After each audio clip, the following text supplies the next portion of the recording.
A lost child asked a stranger, "Can you help me get home?" What happened next was extraordinary. The girl appeared so suddenly at the edge of that deserted highway that Marcus almost thought he was seeing things. Just a small figure emerging from the tall grass, a shape too fragile to belong in such an empty place. The sun had nearly disappeared behind the mountain ridge, casting a deep orange glow across the cracked pavement. When the sound of the truck's engine echoed through the stillness, the child didn't run. She didn't hide. She simply stood there as the vehicle approached, as if she had been waiting for this exact person, on this exact road, at this exact moment. Before the story begins, tell me in the comments where you're watching from. Now, let's begin. Chapter 1. The encounter 2 o'clock to 6 o'clock. Marcus Davis slowed his pickup truck to a crawl, squinting through the windshield as the figure became clearer, a girl, no older than 7. Her dress was dusty, her hair tangled, her arms hanging limply at her sides. Her breathing was rapid, almost panicked, but she wasn't crying. Something about that felt wrong. Lost children in the middle of nowhere usually cried. The truck rolled to a stop, engine idling like distant thunder in the silence. Marcus rolled down his window, the sharp scent of pine drifting in with the cooling air. "You okay, sweetheart?" he called out. The girl took a shaky breath, stepped closer, and her voice cracked as if she hadn't used it in hours. Can you help me get home?" Marcus stared at her, not because of the words themselves, but because of the way she said them. Flat, hollow, as if she'd already asked that question before, and no one had listened.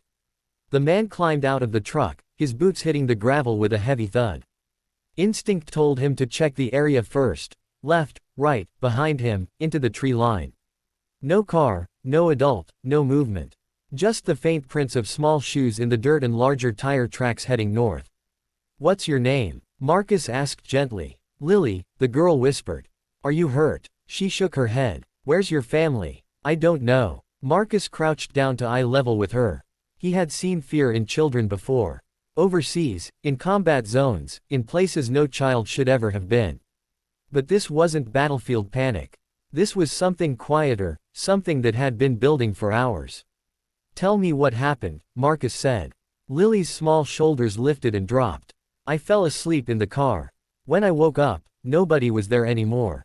The door was open. I got out. I called for them, but I think they left." Marcus felt his jaw tighten. No parent leaves a child on a forgotten rest stop road unless something is very wrong.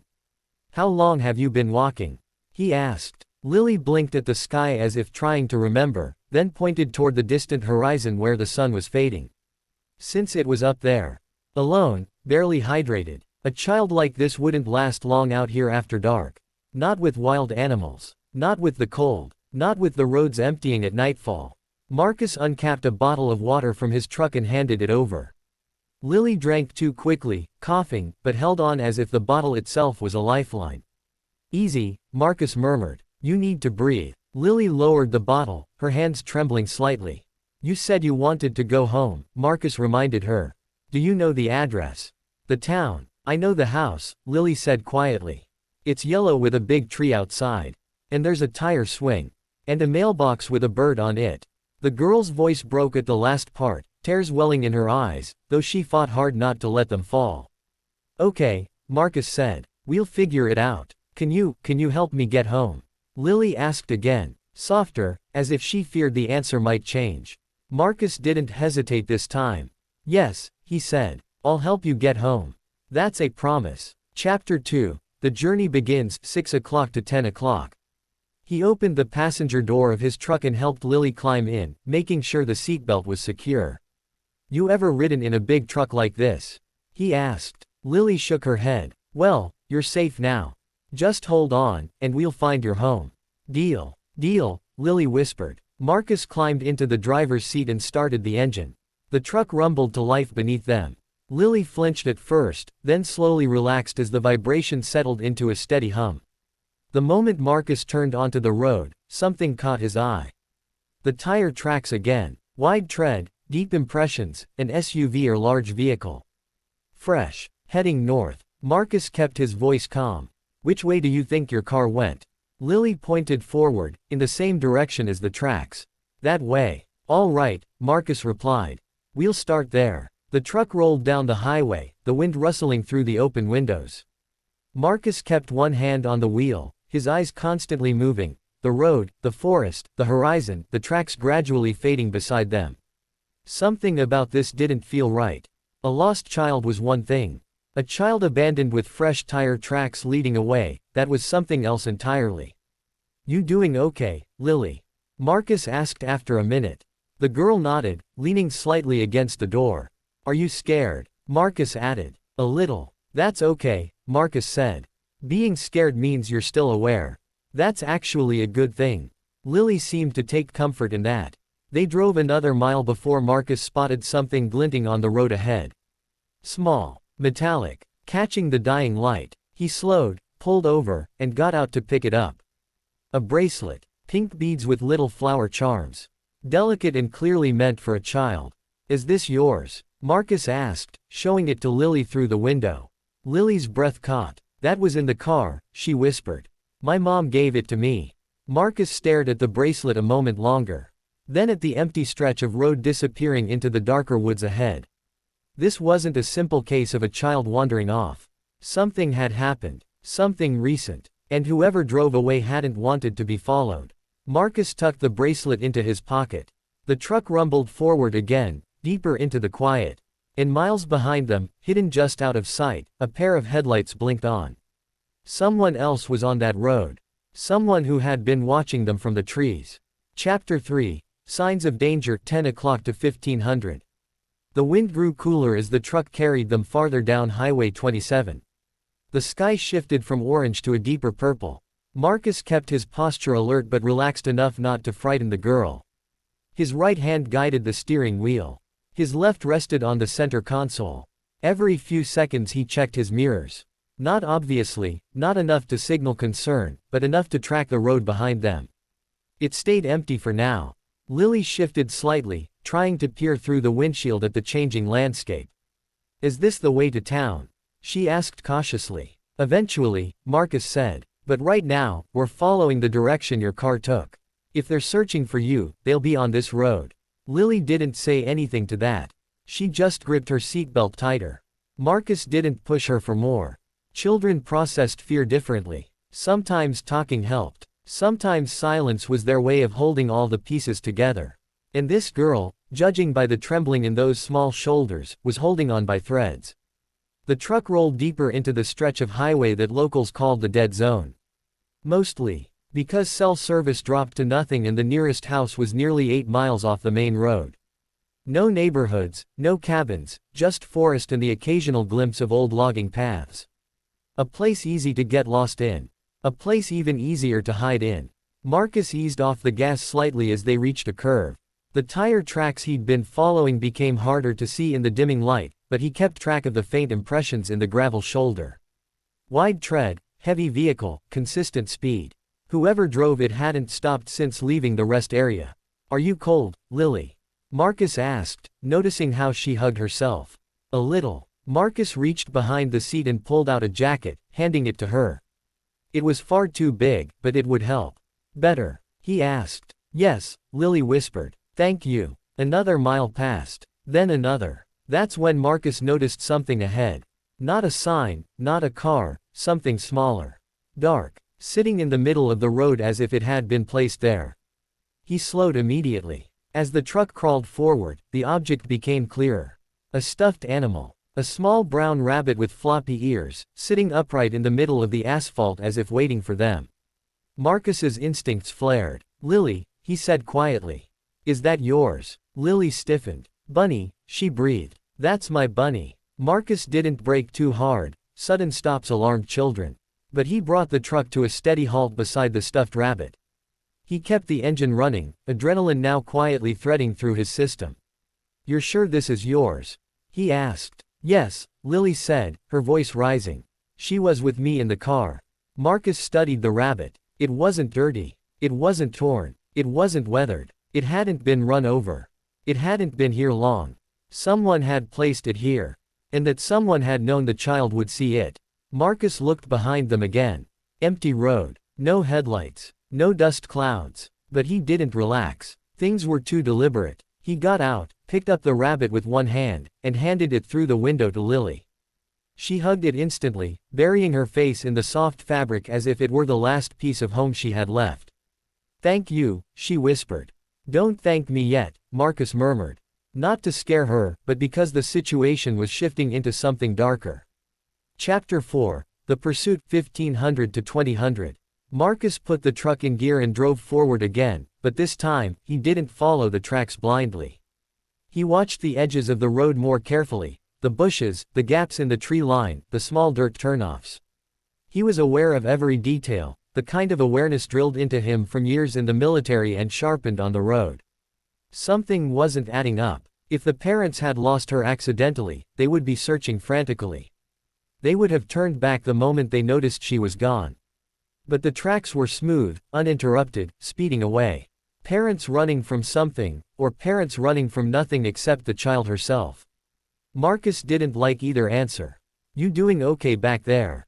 he asked. "I'm okay," Lily murmured, though her voice trembled. "Do you trust me?" Marcus asked, not expecting an immediate answer. But Lily didn't hesitate. Yes. That did something to Marcus. People didn't trust easily. Adults didn't trust strangers easily. But children saw differently. They saw intention, tone, body language. And right now, Lily saw him as the only safe thing on a road full of shadows. About 10 more minutes passed before the faint hum of a distant engine reached Marcus's ears. Too far back to see yet, but close enough that he felt it before he confirmed it. A vehicle moving slowly, same direction they'd come from. It could have been a coincidence. But in all the years Marcus had driven this route, he'd rarely seen vehicles this deep in the dead zone at dusk. Lily turned her head slightly. "What was that?" she asked. "Just another car," Marcus lied gently. "Keep looking forward." Marcus didn't speed up. That would only raise alarms for whoever was behind them if they were watching. But he did maintain a steady pace. He checked his mirrors more often now. Just a faint glimmer, then gone, then a glimmer again. Someone was back there. Not tailing, tracking. He needed to get Lily somewhere less exposed. The truck rolled past a faded sign half covered in vines, "Miller's Station 3 miles." The old gas station, the one that had closed down years ago, but still had a parking lot and visibility in all directions. Marcus made a decision. "We're going to stop up ahead for a second," he said. "Just to rest." "Okay." The girl didn't question him. A good sign. 3 minutes later, the abandoned gas station came into view. Rusted pumps, broken windows, graffiti from local teens, but it sat atop a small rise with good sightlines. Marcus pulled in. He kept the engine running. The sun had almost vanished entirely now, sinking behind the ridge line and leaving the world washed in deep blue. "Why are we stopping?" Lily asked. Marcus climbed out slowly. "Just stretching my legs," he said. "You stay right there, okay?" Lily nodded, hugging her rabbit tighter. Marcus stepped a few feet away from the truck, his eyes narrowing as he stared back down the highway. Nothing. No headlights. No engine anymore. Quiet. Too quiet. Then, faintly, a flash of something metallic between the trees. Low. Not a car. A bumper. A mirror. Something idling with the lights off. Watching. Marcus didn't show a reaction. He simply walked back to the truck, calm and steady. "We're going to take a different road," he said to Lily. "Just a safer one." "Are we in trouble?" Lily asked softly. Marcus settled into the driver's seat again. "No," he lied kindly. "But somebody else might be." He put the truck in gear and turned toward the back road that led around Miller's Ridge. Behind them, in that shadowed tree line, an engine quietly started. The hunt was on. Chapter 5, The Revelation, 2025-00. The back road wound like a dark ribbon through the trees, far narrower than the highway and cracked from years of neglect. It was the kind of path only locals knew. The kind the county never bothered to repair because nobody used it unless they were avoiding being seen. Marcus kept the truck steady, navigating around potholes and fallen branches with skill that came from decades of driving through places rougher than this. The forest thickened on both sides, swallowing the last traces of sunlight until the world turned into a tunnel of dim blues and muted shadows. Lily pressed closer to the door, her small hands gripping Bunny tightly, her breath soft but quick. "Where are we going now?" she asked, voice muffled. "Shortcut," Marcus said. Gets us to town without anyone following. He didn't want to say more. Not yet. Not until he had a better idea of what they were dealing with. The air cooled sharply as night settled in. Crickets chirped from the undergrowth. Leaves rustled high above. And somewhere far behind them, faint but unmistakable, came the low hum of an engine trying its best to stay quiet. Lily didn't hear it. Marcus did. He checked his mirror. Nothing but darkness broken by flashes of trees. Marcus, Lily whispered. Yeah, why would someone leave Bunny in the road? Marcus swallowed. That's what I'm trying to figure out. But that means whoever had her was close. Yeah, Marcus admitted. Close. Lily's shoulders tensed. She didn't ask another question. They drove on for another half-mile before the road widened slightly, opening into a clearing where an old maintenance shed sat rotting in the shadows. Marcus slowed just enough to think. He needed a plan, a real one. Not just keep driving and hope for the best. Lily, he said gently. You said you woke up and your mom wasn't in the car. Can you tell me anything else? Anything at all? The girl fidgeted with her rabbit. I remember yelling. My mom and someone else. A man. They were arguing. Marcus felt a slow, cold knot form in his chest. What were they arguing about? I don't know. But Mom was crying and kept saying, don't do this. Marcus's grip on the steering wheel tightened. And then my door opened. Someone grabbed me, but just by my arm. Not like picking me up, more like pulling me. Then I fell asleep. Lily paused. But I think someone put something over my face. Marcus's heart sank. Something like a cloth. I don't know, Lily whispered. It smelled funny. Made me sleepy. Marcus knew that smell. Every veteran did. Chloroform. This wasn't a lost child. This was a kidnapping. But something had gone wrong. Or someone had changed their mind, because Lily had been left alive and alone. Close enough to wander. Left on purpose. By accident. Or because the kidnapper got scared. Marcus didn't like any of the possibilities. Lily, he said calmly. Do you know the man who was yelling? No. Do you know what kind of car your mom drives? Blue. Big. It has a crack in the windshield. That made Marcus stop breathing for a moment. He'd seen a cracked windshield on an SUV parked at the Timber Ridge Diner earlier that afternoon. He'd noticed it because the cracks spread like a spiderweb across the passenger side. The kind of break that suggested impact, not temperature. He hadn't seen who drove it, but now he wished he had paid more attention. Chapter 6, The Rescue 25-0030-00. The road dipped downhill and Marcus steadied the truck. Ahead, the forest seemed to thin again slightly, giving him a clearer view. He exhaled slowly, letting his thoughts align. Lily, he said, I'm going to ask you something important.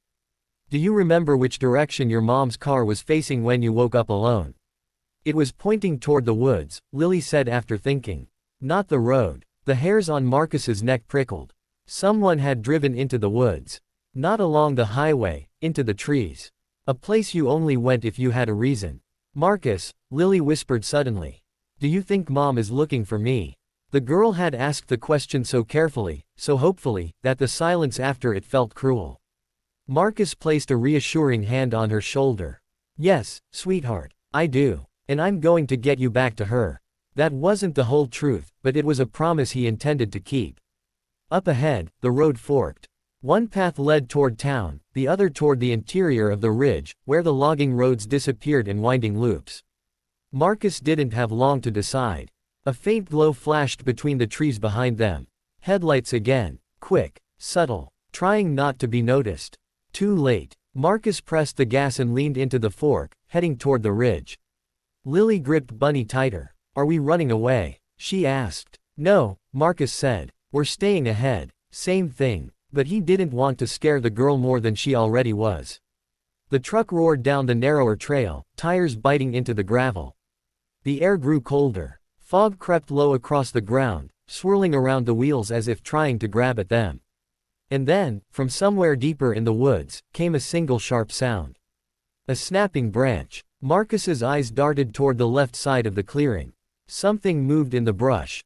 Heavy. Deliberate. Not an animal, a person. Lily felt Marcus's body tense. What is it? She whispered. Eyes forward, Marcus said. You're safe. I've got you. He meant it. But this was becoming more dangerous than he'd expected.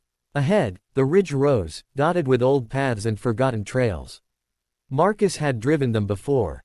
He knew where they connected, where they dead-ended, where he'd have the advantage. He just needed a few more minutes. As they entered a wider clearing, he slowed and glanced back one more time. A dark SUV eased onto the back road they had just left. No headlights, no noise, just silent movement, and in the driver's seat, illuminated for barely a second by a sliver of moonlight, was a silhouette watching them. Lily saw it too. "That's not my mom's car," she whispered, voice shaking. Marcus exhaled. "No," he said quietly. "It's not." The SUV paused in the clearing, then rolled forward again. Slow, patient, intentional. They were being hunted. Marcus adjusted his grip, pressed the gas hard, and sent the truck shooting deeper into the ridge. Behind them, the SUV followed. And somewhere ahead, unseen, unheard, something else waited in the trees. Something that belonged to this forest. And something that wasn't alone. But Marcus wasn't alone either. He had his phone, he had contacts, and he had a promise to keep. He reached over and gently squeezed Lily's hand. "Hold on, sweetheart. We're going to make it." And in the darkness, as the truck cut through the shadows, Marcus knew one thing with certainty. Tonight, no one would touch this child. Not while he still drew breath.